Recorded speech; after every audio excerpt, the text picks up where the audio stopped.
दोस्तों एक रात जब एक बहू अपने ससुर के कमरे में जाती है तो दोस्तों वहां पर वह अपने ससुर से कुछ ऐसी बातचीत करने में जुटी हुई है कि वहां वह ससुर अपनी बहू की बातों को बड़ी ही गौर से सुनता है और फिर उसको एक कटोरी में तेल लाने के लिए कहता है। दोस्तों अब वह बहू किचन में जाती है और फिर एक कटोरी में तेल लेकर आती है। दोस्तों अब तो वह बहू उस कमरे में आ गई है, लेकिन उसने उस कमरे का दरवाजा अंदर से बंद कर दिया है। दोस्तों जैसे ही उसने ये दरवाजा बंद किया, अब तो वह बड़ी ही बेसब्री से अपने ससुर की तरफ आती है और दोस्तों बहुत ही जल्दी से दोनों लोग यानी कि ससुर और बहू अपने अपने कपड़े निकालने में जुट जाते हैं। दोस्तों जिस प्रकार से वो एक दूसरे से मिल रहे हैं गले, यानी कि बेसब्री का बांध टूट जाता है। और दोस्तों अब तो यहाँ पर वह ससुर अपनी बहू के साथ कुछ ऐसा करने लगता है कि अब तो उस बहू की चीखें निकलनी शुरू हो जाती हैं। और दोस्तों ये चीखें जब उस घर में चारों तरफ फैल जाती हैं तो इन चीखों को सुनकर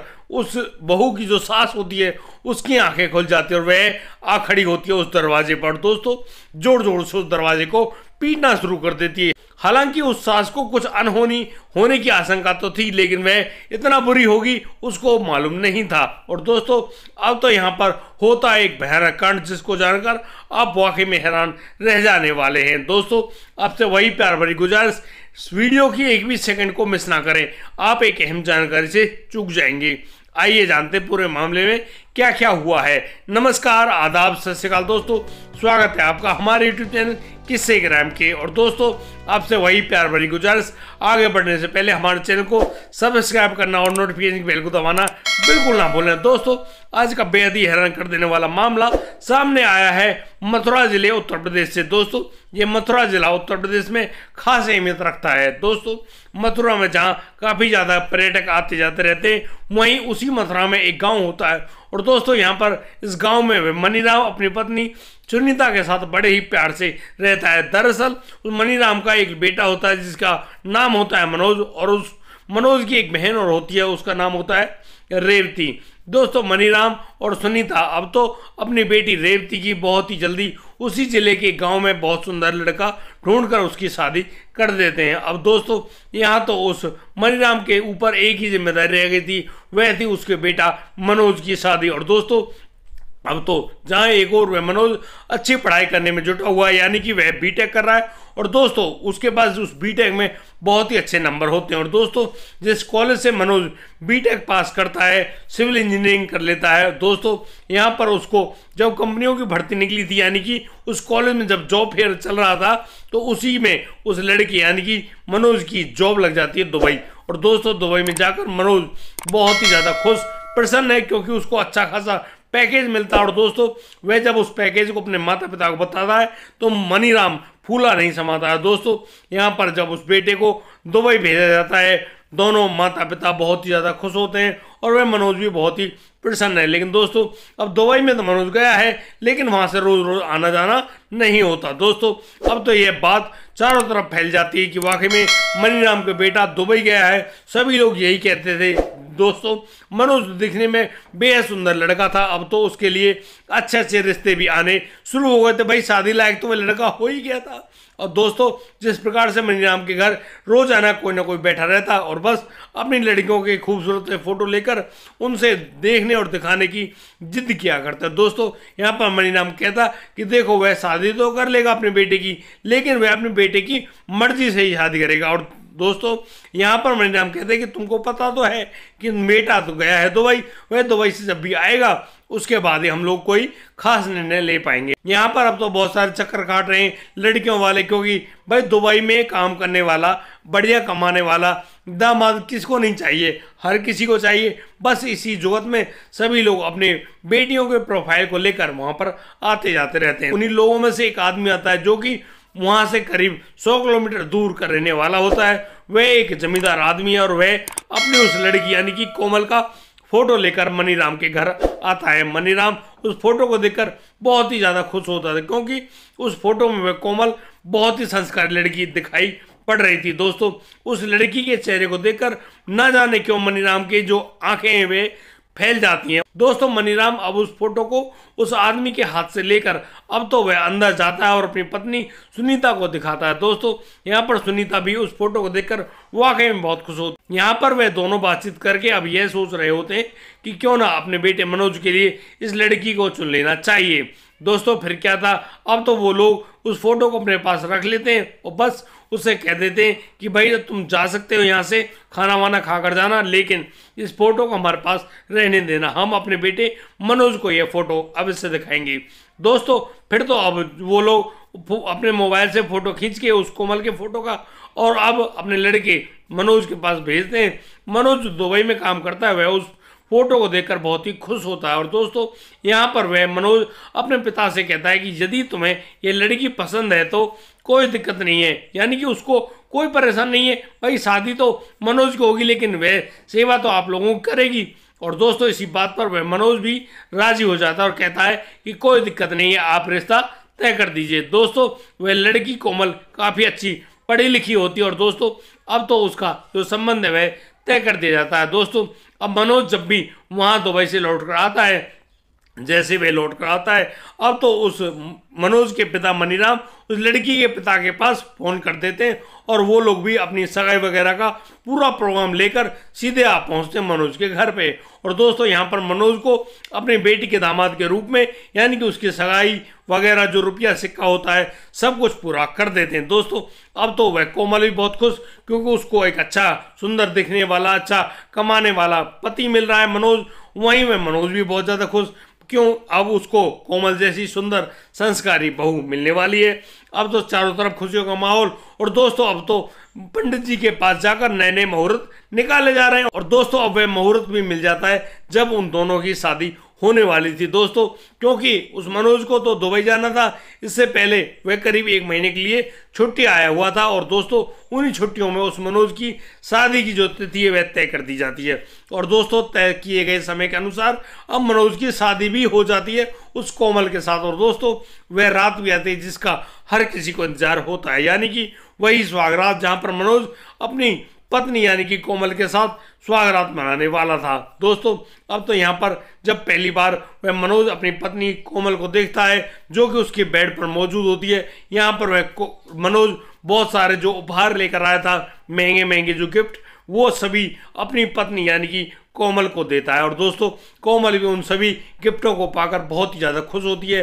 लेकिन दोस्तों यहाँ पर खुशी तो कुछ और ही थी और बस अब कोमल बहुत ही जल्दी अपने पति यानी कि मनोज को अपने सीने से लगा लेती है। और दोस्तों अब तो प्यार का वह सिलसिला वहाँ पर शुरू हो चुका होता है और दोस्तों दोनों ही बड़े ढंग से अपनी वह सुहागरात मनाते हैं। और दोस्तों यहाँ पर करीब 20 दिन रहने वाला था वह लड़का मनोज और अब यहाँ 20 दिन दोनों खूब ज़्यादा मज़े करने लगते हैं।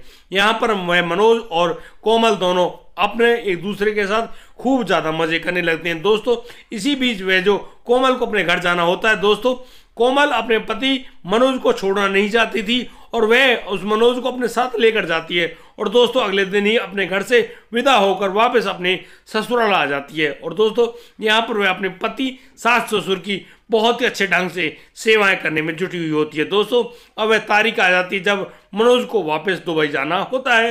अब तो मनोज अपने माता पिता अपनी बीवी से विदा लेकर दुबई के लिए रवाना हो जाता है। लेकिन दोस्तों अभी तो 2 दिन ही बीते थे, अचानक से वह लड़की यानी कि वह जो नई दुल्हन बनी है कोमल, उसका चेहरा बुझा बुझा सा रहने लगा। दोस्तों यहाँ पर सभी लोग समझ रहे हैं कि उसकी हालत ऐसी कैसे है, लेकिन अब वह करे तो क्या करे। लेकिन यहाँ पर अब तो कहानी कुछ और ही है। मनोज जब भी दुबई से आया था वह अपने पिता के लिए काफ़ी सारे पैसे लेकर आया था और दोस्तों उन सभी पैसों के रूप में अब तो मनीराम अपने घर में एक नया काम छिड़वा बैठता है, यानी कि वे ऐसा काम छिड़वा बैठता है जहाँ पर राजमिस्त्री और बहुत से मजदूर काम किया करते हैं। वह मनीराम भी उन लोगों के साथ काम किया करता है और दोस्तों इसी प्रकार से वह दिन भर मेहनत करता है तो उसके पैरों में बहुत तेज दर्द होने लगता है। एक दिन जब मनीराम के पैरों में बहुत तेज दर्द हो रहा होता है, वह अपनी बहू यानी कि कोमल से कहते हैं कि बेटा मेरे लिए एक तेल ले आओ थोड़ा गर्म करके, मेरे पैरों की मालिश होनी है और वह मालिश मैं कर लूँगा। दोस्तों अब यहाँ पर वह कोमल है, वह कोमल जो कि बस परेशान सी मुद्रा में उस कटोरी में सरसों का तेल गर्म करके लाती है। और दोस्तों यहाँ पर वह उस ससुर को वह तेल देते हुए बोलती है कि बाबूजी यदि आप कहो तो मैं तुम्हारी मालिश कर दूं। बस इस बात को सुनकर मनीराम कहते हैं कि कोई बात नहीं, तुम कर दो। और दोस्तों अब यहाँ पर वह कोमल अब अपने नरम नरम नाजुक नाजुक हाथों से मनीराम के पैरों की जब मालिश करने लगती है तो यहाँ पर मनीराम की जो निगाहें वह ठहर जाती है उस लड़की बहू यानी कि कोमल के ऊपर। और दोस्तों अब तो यहाँ पर अलग ही माहौल बन जाता है।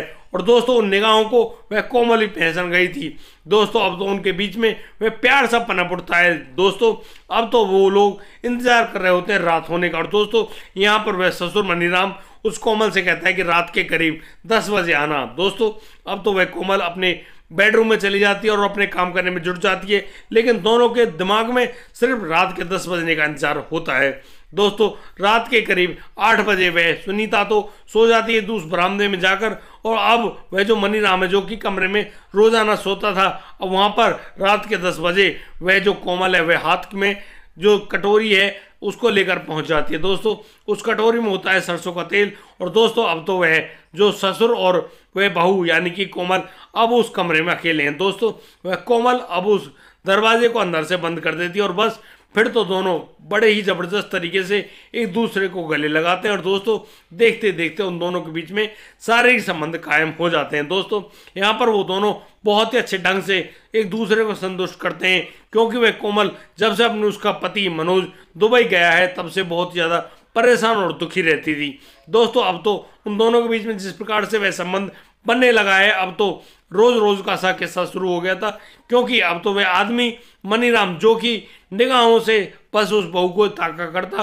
वह बहू भी अपने ससुर से मजे लेना शुरू कर देती है। दोस्तों उस रात जब वह ससुर तेल लगाकर अपने ढंग से उस प्रक्रिया को अंजाम दे रहा था तो अचानक वह जो बहू है वह तेज तेज आवाज निकालना शुरू कर देती है।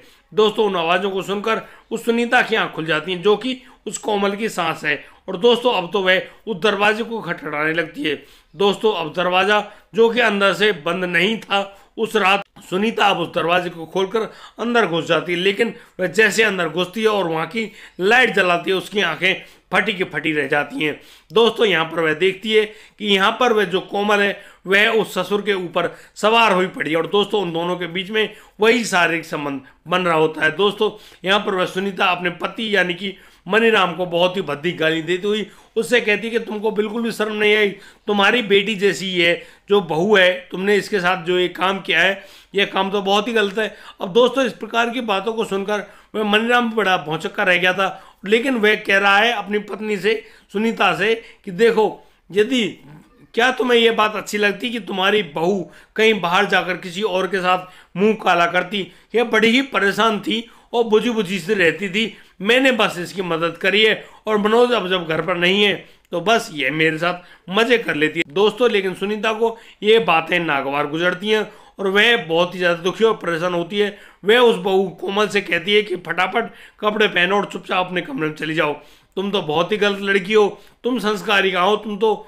महापापी लड़की हो। सुनीता अपने पति मनीराम को धमकी देते हुए कहती है कि यदि उस बहू को तुम्हारे आसपास भी देख लिया तो फिर तुम अपनी खैर समझ लेना तुम्हारे साथ क्या होने वाला है। दरअसल वह तुम्हारे खिलाफ पुलिस में रिपोर्ट कर देगी और अब तो तुम जेल की चक्की पीसोगे। दोस्तों इन बातों को सुनकर वह मनीराम काफ़ी ज़्यादा डर जाता है, लेकिन अब तो जहाँ एक और उस मनीराम को चस्का लग गया था अपनी बहू का, वहीं उस बहू को भी चस्का लग गया था अपने ससुर का। दोस्तों एक दिन जब वह बहू अपने ससुर यानी कि मनीराम से नींद की गोलियां मंगाती है और कहती है कि उसको रात को नींद नहीं आती, तो यहाँ पर वह ससुर भी अपनी बहू के लिए नींद की गोली ला कर दे देता है। लेकिन दोस्तों रात के समय जब वह सास रोजाना चाय पिया करती थी, अब तो वह बहू उस चाय में उस नींद की 4-5 गोलियों को मिलाकर पिला देती है अपनी सास को। और दोस्तों उनके फलस्वरूप उसकी सास को बहुत ही जल्दी नींद आ जाती है। और जैसे ही वह कोमल की सास वहां पर गहरी नींद में सोई हुई है, अब तो कोमल जाकर अपनी सास का गला घोट देती है और उसकी सांसों को रोक देती है, यानी कि वह इस प्रकार से अपनी सास की हत्या कर देती है। दोस्तों उसकी मां के मरने के बाद अब तो सुबह फिर वही रोना धोना पूरा मामला, यानी कि अब तो वह जो सास है यानी कि सुनीता जिसकी मौत हो चुकी है उसकी एवज में अब तो उसके बेटे यानी कि उस लड़के मनोज को बुलाया जाता है दुबई से। मनोज जब दुबई से वापस अपने घर लौटता है तो वह जाता है अपने घर और देखता है कि यहाँ पर उसकी माँ की लाश पड़ी हुई है। लेकिन दोस्तों यहाँ पर वह जब अपनी माँ के पास बैठकर रो रहा होता है तो दोस्तों वह देखता है कि उसके गले में कुछ ऐसे निशान पड़े हुए हैं जिनसे वहाँ का जो हिस्सा है वह नीला पड़ गया है। और दोस्तों यहाँ पर उसको किसी अनहोनी की आशंका सी होती है। दोस्तों अब वह यहाँ पर ज़्यादा खोजबीन तो नहीं करता है, लेकिन वह अपनी माँ के जो गले के फोटोग्राफ खींच लेता है। दोस्तों अब उस घर में से उस सुनीता नाम के कांटे को तो हटा दिया गया था, लेकिन अब वहाँ पर मामला ही कुछ और था। अब वह जो मनोज है वह तो दुबई चला जाता है, लेकिन अब उस ससुर और बहू को खुला मौका मिलता है और जबरदस्त दोनों के बीच में वही सारे संबंध कायम होते रहते हैं दोस्तों, जो कि निहायत ही गलत है। लेकिन दोस्तों उन आदमियों के इस अवैध काम को करने के एवज में उस महिला को उसकी कीमत चुकानी पड़ी अपनी जान देकर। दोस्तों इस पूरे घटनाक्रम को सुनाने का उद्देश्य किसी को परेशान करना नहीं है, किसी का दिल दुखाना नहीं है। दोस्तों आज के लिए सिर्फ इतना ही। अब दीजिए मुझे इजाजत, मिलता हूँ कल, लाता हूँ एक और नया सेंसेशनल मामला। तब तक के लिए आप बढ़िया रहें, बेहतरीन रहें, अपना और अपने परिवार का बखूबी ख्याल रखते रहें। जय हिंद, जय भारत।